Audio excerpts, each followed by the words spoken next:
Welcome, everybody, to the Fights Tonight podcast. I am Travis Polhamus, here with my co-host, Louis Romero. What's going on, Louis? Oh, not a whole lot. Just got off work, Travis. Excited to talk about these fights. Literally all I've been thinking about today. Yeah, I'm excited. I wasn't able to place my bets last time, so I'm excited to get back on, seeing if I can put a streak together on the parlays. Yeah. Hopefully this is the weekend, huh? You did pretty good on 2 weeks ago. Yeah, I've been doing okay. You I know, just for, gotta keep not getting greedy. for not knowing shit about a lot of these fighters last weekend. Me personally, I think I got like 8 picks out of 12 right. I just kind of I kind of mixed it up and like randomized it. I was picking favorites, picking the underdogs, and I didn't get paid, but it was still pretty cool to see me get that many right. Yeah, we're only gonna get better at it, brother. Last weekend was the Ryan Garcia fight, right? Yes, it was. It How was. how the what do you think about that? I thought he looked good.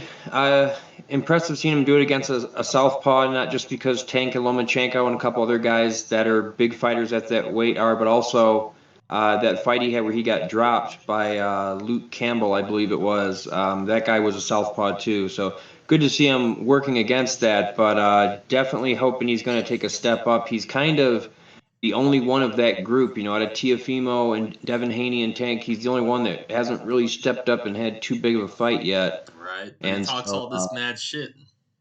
yeah, I mean, I've seen at least two or three fights where he won and called Tank out afterward. So, we got to work on that a little bit. Otherwise, these guys like Haney, Haney's already got all the belts at that weight class, and Tank's already a huge star on pay-per-view, and he needs to get with it. That's for sure. Yeah, who's fighting this weekend on UFC 277? Well, the main event, of course, is Amanda Nunes and Juliana Pena in a rematch where Pena upset her for her belt at 135. Nunes still has the belt at 145. The co-main event is a interim belt at 125 between Moreno and Kai Kara France. Moreno just had that trilogy with Figueiredo where he had one win, one loss, and one draw. And him and Kai Kara France actually a rematch. That was a really good fight. Kai was dropping him early, and then Moreno came back and stole the last two rounds.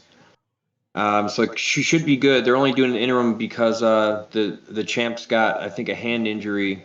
But those are the two main ones. But aside from that, we have a big boxing fight, which is Danny Garcia. He's moving up to 154. His last fight was a loss to Errol Spence Jr. In his comeback after the car crash, and he's going up against Jose Benavidez, who is David Benavidez's brother, and he's already fought Crawford and a couple of pretty good guys. This should be an interesting test, and seeing Garcia go up to 154 will be kind of interesting because he was already one of the smaller welterweights in boxing, so that should be a good one.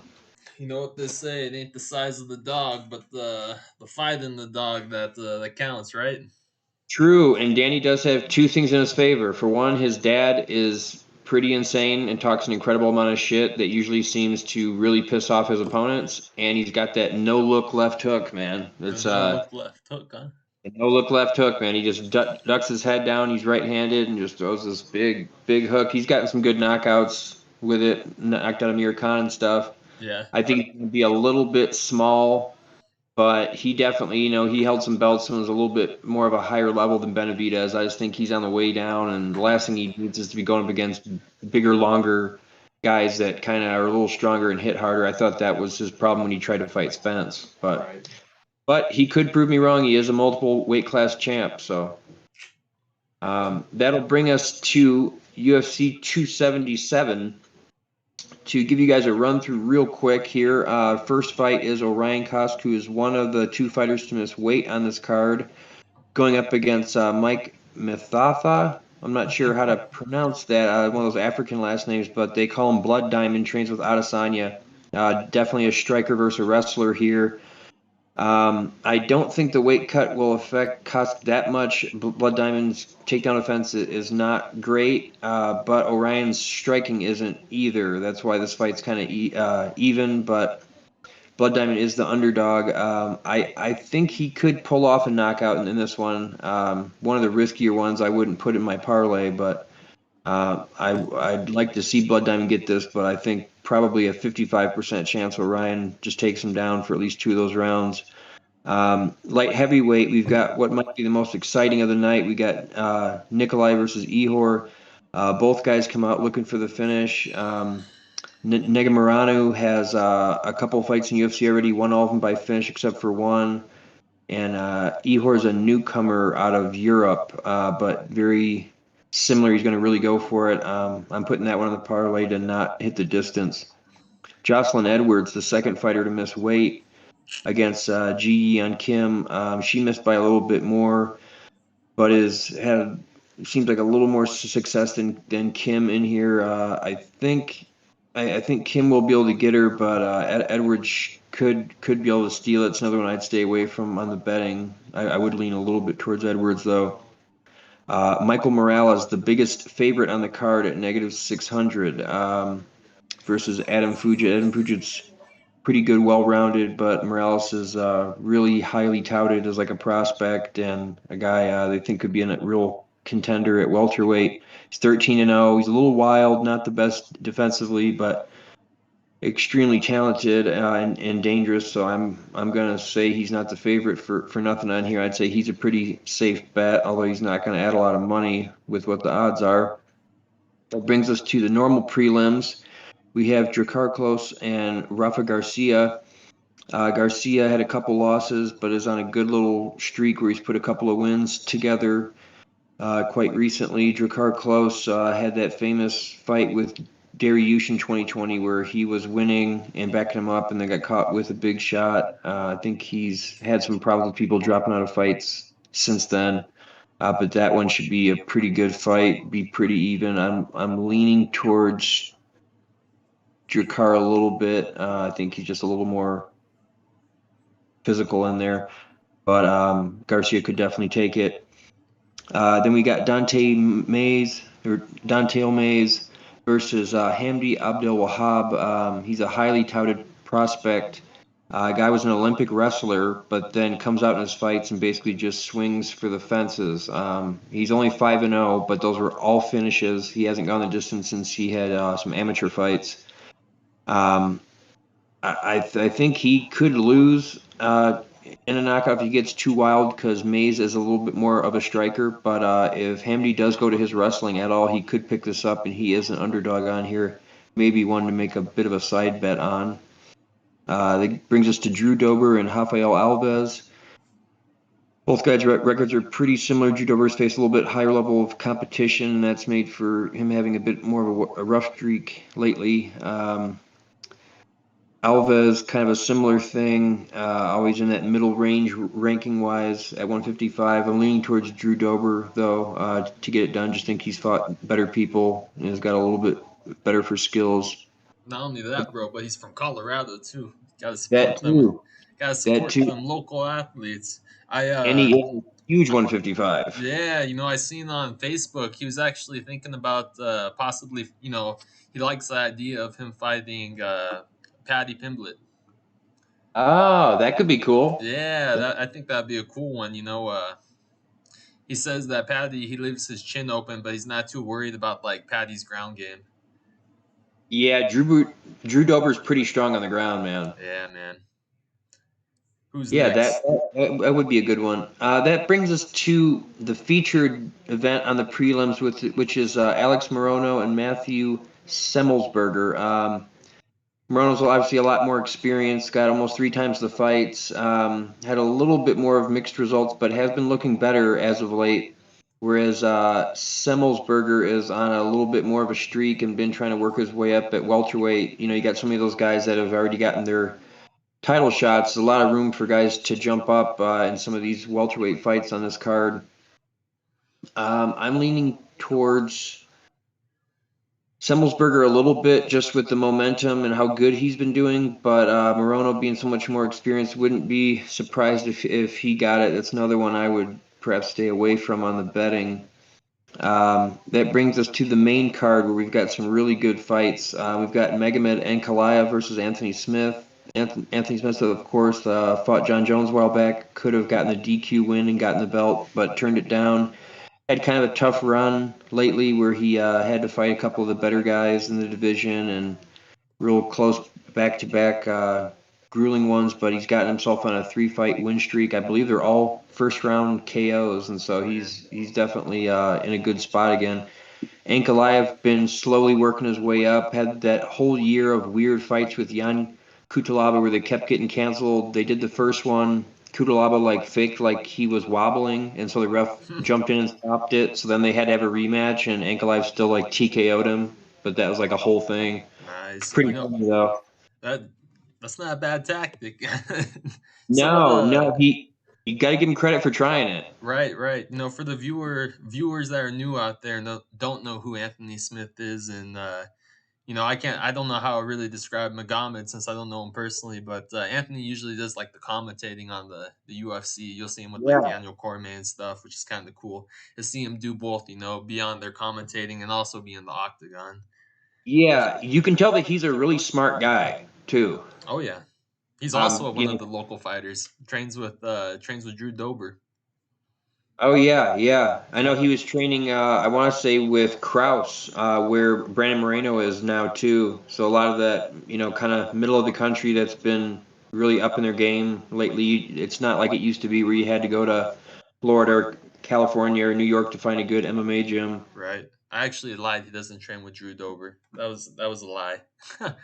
He trains over at Factory X. I see Oh him no a lot. shit. Yeah, Factory X. Drew Dober. He trains with Elevation Fight Team, I think, and at the Muay Thai of Colorado over there in Denver. Yeah, he's got a lot of experience too, man. He's got looks like 52 fights, which is quite a bit. Ankalaev's only got 18. However, Smith does have the 16 losses, whereas Ankalaev only has one. Right. Oddly enough, that loss, he was winning the entire time, Ankalaev, and then Paul Craig caught him in a triangle with 1 second left. 1 second. Yeah, and so even the fight that he lost was just him getting caught at the last bit where you're your most tired, and he had dominated the entire fight. So Ankalaev is tough to deal with. Good on the feet too. He's not as much of a ground guy as a lot of the Russians are. Right. Definitely a long time guy in the top 10 versus an up and comer here. This is another one where Ankalaev's a huge favorite. So I don't know if it's worth adding him. I do kind of lean towards him winning, even though in 3 rounds Smith can really be a handful. But with how much of a favorite he is, that's why I'm thinking about staying away from it on the betting. However, if you are looking for an underdog that definitely has a shot, Smith, should be like a plus 400 or something, and at least has a chance. He's definitely fought a higher level of competition. Well, I like underdog bets. Maybe I'll bet on them. I'm thinking about it. Who's the next guy on your picks or coming up on the Uh, cards? Yeah, this one is one I'm a little bit more confident in, actually. It's another bout at flyweight. This is Alexandre Patosa versus Alex Perez, which is funny because Patosa's name sounds like the more Brazilian version of Alex Perez's name. I thought that was kind of funny. Really close records, too, 24-5 and 24-6. Perez, of course, is coming off that loss to Figueiredo for the belt where he got guillotine choked really quick. Pantoja is one of those guys that just kind of always in the top 5, but then when he fights number 2, he'll lose or something like that. He actually has a win over Brendan Moreno, who had the belt and then just lost it back to Figueiredo. So just to show the kind of guys he's beaten, I think he beats Perez. Pantoja is a really good grappler. He's also really, really explosive and dangerous on the feet. Perez does hit hard, but he's got more of a wrestling game where it's kind of short hooks coming forward explosively and then some takedowns. And the takedowns aren't a good idea against Pantoja, and Pantoja is probably the longer, more versatile guy on the feet. So unless he starts getting worn out from being in the top 5 for 10 years, I think he's got this one. Nice. That brings us to the lone heavyweight bout on the main card, where we have Derrick Lewis versus Sergey Pavlovich. This fight is very much like the Anthony Smith and Magomed Ankalaev. It isn't Derrick Lewis's hometown, but he's 26-9. He's had like 20 fights. I forget when they said the number. I thought they said like 24 or 25 fights in the UFC or something like that. But he's got a lot. I know he's got the record for the most knockouts at heavyweight, which is just how many fights he's had in the UFC. Whereas Pavlovich is 15-1, more of an up and comer, more on a streak. Only had a win in the Contender Series so far, but is definitely in a little bit better shape and got a couple more tricks than Lewis. It's just about if Lewis can catch him with that power. Yeah. Also, a funny thing I heard another podcast point out, Derrick Lewis doesn't do great when he's in Texas. There's been like a couple big fights of his where he's lost there. I think one was Cormier. I think another one was recently where he fought Cyril Gane for the interim belt, I think. You know what? I think I know why. What do you think it is? I think it's because his balls are hot. Could be. Could be. He said that one time in his UFC interview. He always says the weirdest shit, and that's why I'm saying that. One time it was about him saying Ronda Rousey's fine as, he kind of had like a crush on her, and then one time was, my balls were hot or sweating, and the third time, I gotta take a shit, Yeah, I always thought the Ronda Rousey shit was good. Yeah. And it is. I only spent 3 months down there in Texas, but it does get hot as a motherfucker, dude. I believe it, man.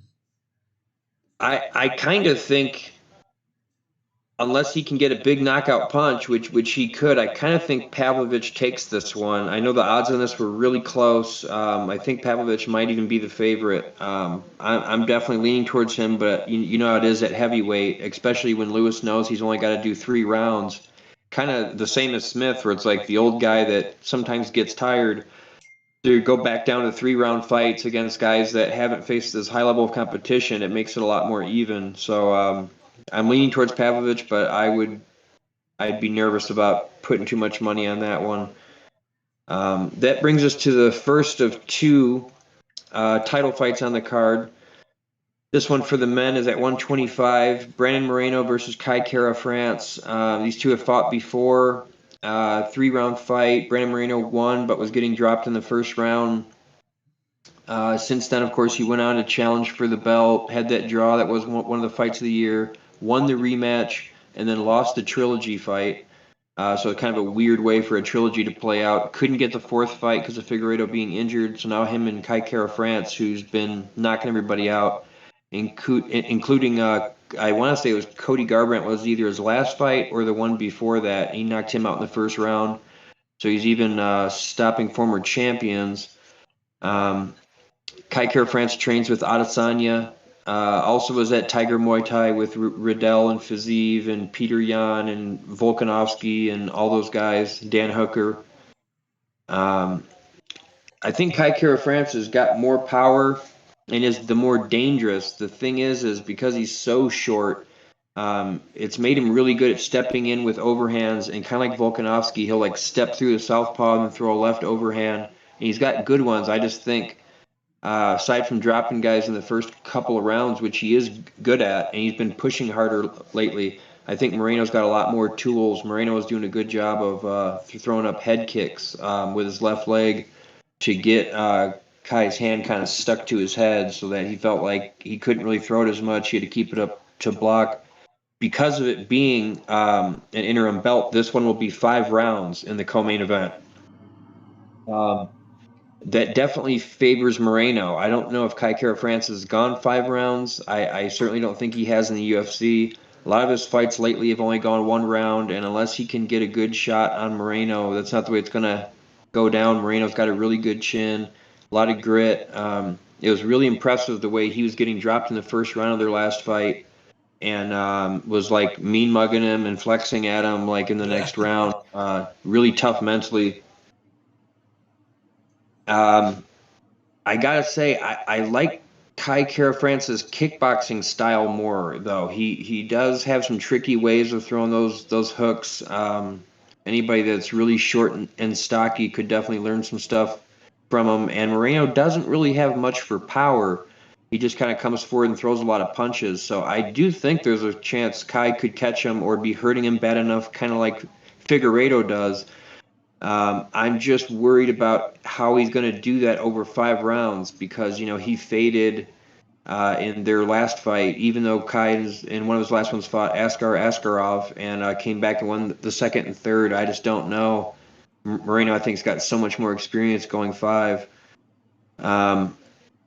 So I'm going to lean towards Moreno, kind of one of those things where I think Moreno's going to win. I'd like to see Kai get it, but another one that's close. I think the only safe bet is unless you really think Kara France could get a knockout early, I think this is a safe one to assume goes past 2.5. So that could be something to add to our parlay. Did you have a way that you're leaning on that one, Lewis? No. I like Brandon Moreno. I don't really know Kai or France, but I kind of like Brandon Moreno's personality, to be honest, and it's always fun to watch. Yeah. I seen on Instagram that he's almost as popular as like Conor McGregor. Like at all these meet and greets, like he has the most people compared to like all the other UFC people, which is kind of cool in my opinion. So I'm kind Yeah. of leaning with him, and then after he trained with Canelo there for a little bit, and I think he even went to go like spar Ryan Garcia. So No don't quote shit. me on the Ryan Garcia one, but I know for a fact with Canelo. But Yeah. yeah, I'd like to see Brandon Moreno win. He's like a people favorite. Yeah. Well, there's a good chance that he does. I think he is the favorite too. That brings us to the main event, which is Juliana Pena versus Amanda Nunes, rematch from their fight that happened a while back, where Pena took the 135-pound belt off Nunes. She still has the belt for 145. Nunes has obviously got a way more experience, way better of a track record. Pena did come off the Ultimate Fighter and win, and then took some time off and has had some losses in there too. They're saying Nunes had a bad knee and kind of gassed out, and that's why she's the favorite again, even though she lost the last fight. Pena definitely was doing kind of some sloppy elbows up boxing for sure, Right. but she just kept pressing forward, and she is really tough and gritty like that. I just think Nunes still like swelled her eyes shut and was close to getting a finish. So I think if Nunes even comes in a little bit better shape, knowing what to expect a little more. I just think she's too athletic, hits too hard, is too good on the ground. It just seemed to me like she got tired and wasn't in the right mind and kind of gave up a little bit. That choke, the hooks weren't even in, and she's Right. a jiu-jitsu black belt and stuff. Um, Yeah. I will say, I do see Pena making it tough, but when Nunes lands good, man, I didn't see her really get any good shots off last time, and Pena's eye was still about shut after a couple minutes, and so I think it'll be good. I think Pena's gotten better. A lot of people they get that belt, and it does up their game and stuff. I just think if any of that stuff about Nunes is true, or if she fights just like she normally does, I just think it'd be too much damage for Pena to be able to do much. But Nunes does gas out, and 135 doesn't appear to be the easiest weight cut for, even though it was Pena that was on the scales last. And so, if this fight does go past 3-4 rounds, it could start getting ugly for Nunes. And so, um, one I think I'm going to stay away from on the betting, but there's definitely some opportunities there to pick um, Juliana Pena to win as an underdog. There's definitely a chance. And if you think Pena's tough enough to hang in there, you could probably get it to go past 1.5 or something. For a quick parlay for everybody, we are going to take.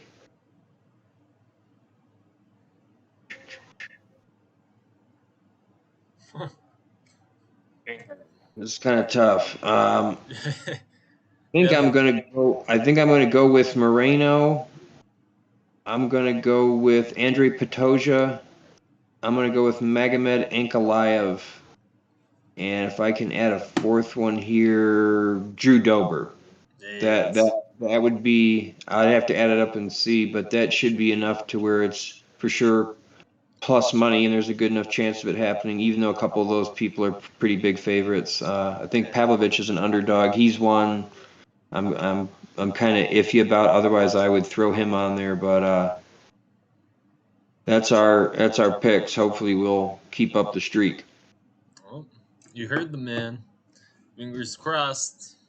Been pretty good so far. Haven't been getting much worse, except for me. Travis, though, he's been on fire. But Sometimes you just gotta stick with the favorites and keep it small, man. yeah, over Says, unders.